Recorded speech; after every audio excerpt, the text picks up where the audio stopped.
वंदे पुरुषोत्तमम। 34 वर्षीय अतुल सुभाष के मृत्यु के हत्यारे कौन? आज इस बारे में चर्चा करेंगे। अतुल सुभाष की मृत्यु और इसके हत्यारे कौन हैं, इसे ढूंढने का प्रयास करेंगे। साधारण सी बात है, उन्होंने सुसाइड किए हैं उत्पीड़ित होकर। तो ये जो उत्पीड़न का अगर हम सही माने में इसे देखें तो ये जो उत्पीड़न होती हैं एक तरह का हिंसा होते हैं। हिंसा किया गया और ये हिंसा अहंकार से आती है, और ये अहंकार का जब बाधा होता है, अहंकार को जब रोक दिया जाता है, तब वहां हिंसा का सृजन होता है। और ये आया कहां से? तो इसका मतलब अहंकारी अहम की प्रबलता, यह अहम की प्रबलता ही झगड़ा का कारण है।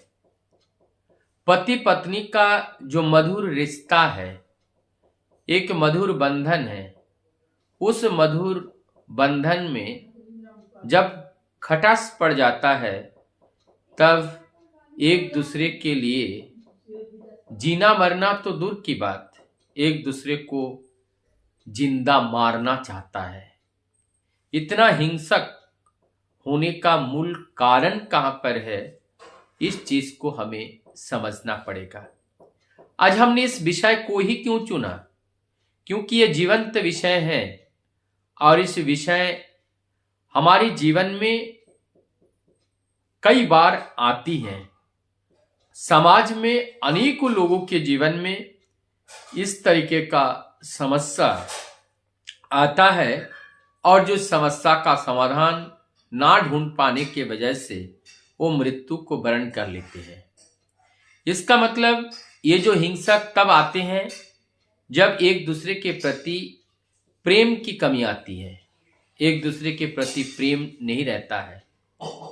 और प्रेम का अर्थ है एक दूसरे का सेवापरायण, एक दूसरे का भला, एक दूसरे का अच्छा देखने का जो एक मन के अंदर जो एक उत्सुकता होती है, और एक दूसरे में जीना, माने दो शरीर दो है लेकिन एक आत्म होकर, एक मन होकर रहना, ये इंपॉर्टेंस है। और एक मन एक आत्म होकर तब रह सकते हैं जब एक दूसरे के प्रति प्रेम होती है, और इस प्रेम में जब कमी आती है तब जाकर के खलबली मच जाती है। और ये वाद विवाद सदैव तब आती हैं जब हम अपने गलतियां देखने का प्रयास नहीं करते हैं। हम निरंतर दूसरे के ऊपर आरोप लगाते जाते हैं, अपने गलतियां के बारे में हम झांकते नहीं हैं। और एक बात यहां पर है, एक दूसरे के प्रति सम्मान की कमी, ये बहुत बड़ा इंपॉर्टेंट फैक्टर है। परिवार और एकजुटता तब रहती हैं जब एक दूसरे के प्रति सम्मान करना चाहिए, अनादर नहीं करना चाहिए।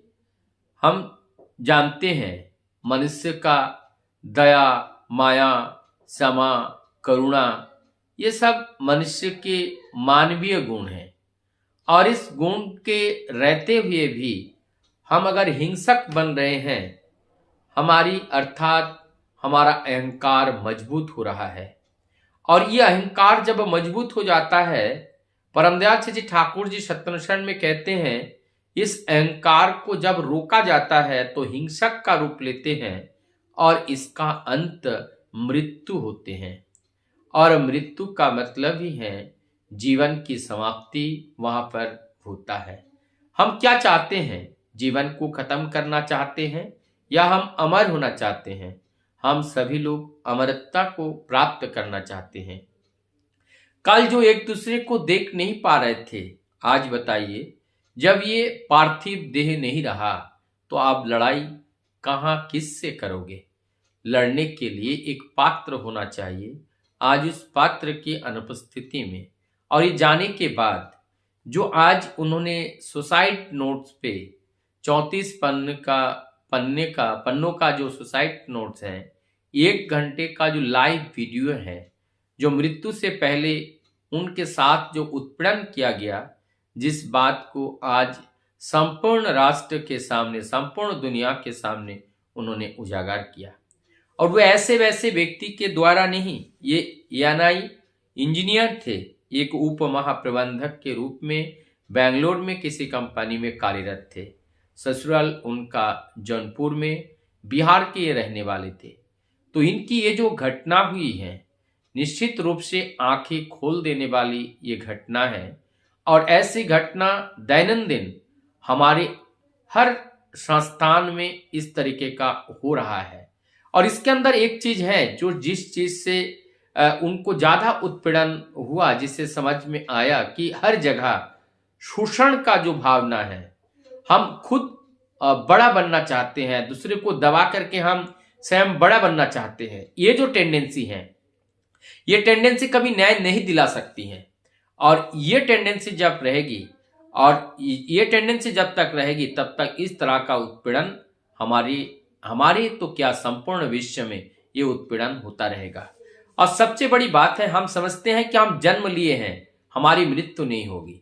और हम ये भी समझते हैं कि पैसा ही जीवन का सब कुछ है, और सब कुछ झोंक देते हैं पैसे कमाने के ऊपर। चाहे वो किसी भी संस्थान के उच्च अधिकारी बताएं, कोई बिजनेसमैन हो, कोई भी जो भी आज के समाज में अर्निंग कर रहा है या अपने रोजी रोटी के लिए वो जो काम कर रहे हैं, उस काम के अंदर वो प्योरिटी नहीं है। और इस प्योरिटी जब नहीं होती है तो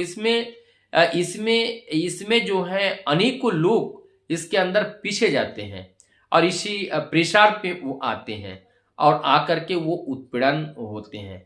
समाज में आज अगर हर जगह होती, न्याय का मतलब सत्य के ऊपर चलना, सत्य के राह पर चलना।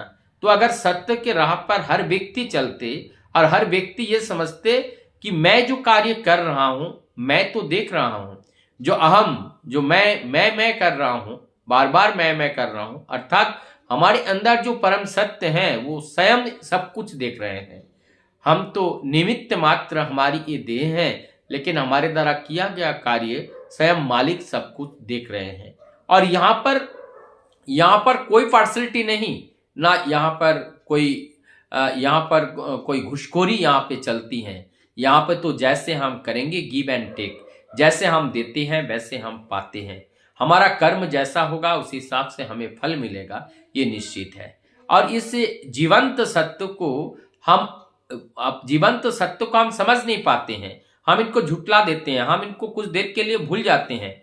हम अपने सामने हजारों लाखों करोड़ों लोगों को मरते हुए हमारी ये आंख देख रही है, लेकिन इसके बावजूद भी हमारी आंख में जानी पट्टी लगा हुआ है, हमारी ज्ञान में, बुद्धि में जानी उसमें दिमाग लग गया कि ये हम समझ नहीं पा रहे हैं कि हमें भी इस शरीर को एक दिन त्याग करके जाना है।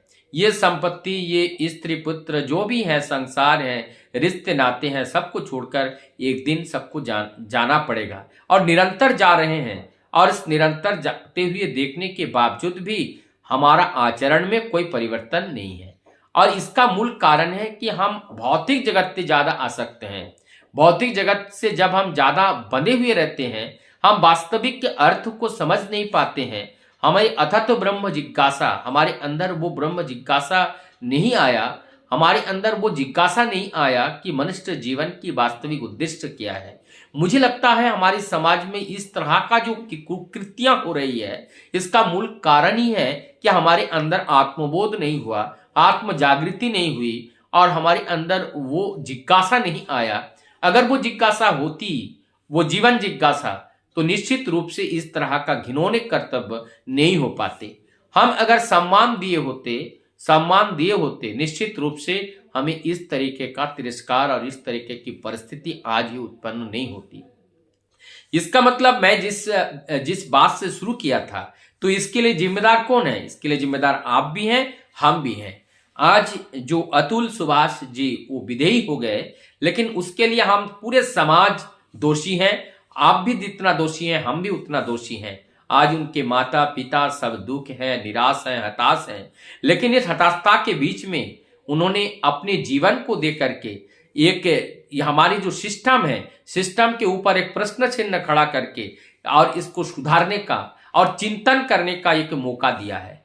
और इस चिंतन से हमारी जो सुधार जहां जहां जरूरत है वहां करना चाहिए। और व्यक्तिगत मानवीय मूल्यों को भूल करके कभी भी जीवन में कोई कार्य करने के लिए इतना ज्यादा उतावला होने की जरूरत नहीं है, क्योंकि हमारी ये मानव तन कुछ क्षण के लिए इस धरती के ऊपर रहने के लिए आए हैं, ना कि सदैव के लिए हमने कोई ठेका ले लिया कि यहां पर हम रहेंगे, यहां से और जाएंगे नहीं।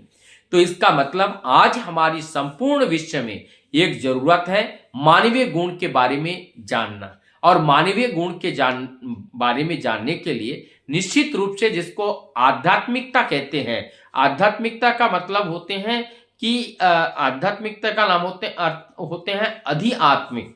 अधिआत्मिक का आत्मिक का कौन होते हैं? मैं। और ये अधि का मतलब होते हैं ज्यादा। मैंने परम सत्य को जानना। आध्यात्मिक का अर्थ ही होता है कि परम सत्य को जानने वाला।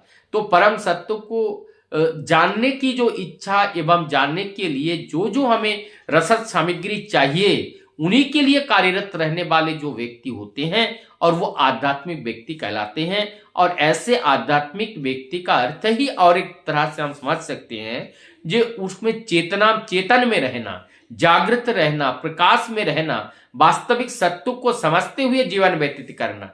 और वो वास्तविक सत्य क्या है कि हमारी ये जीवन, ये शरीर कुछ दिन तक के लिए है और ये कुछ दिन तक के लिए कार्य करने के लिए मिला है, दूसरों को परोपकार करने के लिए, अहित के लिए नहीं मिला है।